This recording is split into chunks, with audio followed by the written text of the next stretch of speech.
یورپی year safety agency نے پی آئی اے کا فضائی آپریشن کا اجازت نامہ 6 ماہ کے لیے معطل کر دیا ہے۔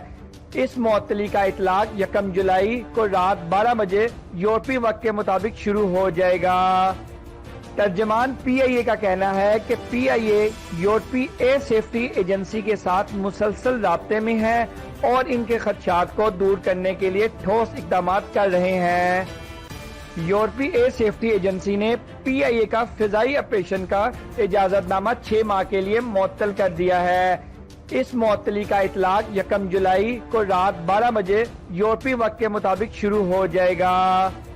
ترجمان پی آئی اے کا کہنا ہے کہ پی آئی اے یورپی ایئر سیفٹی ایجنسی کے ساتھ مسلسل رابطے میں ہے اور ان کے خدشات کو دور کرنے کے لیے ٹھوس اقدامات کر رہے ہیں۔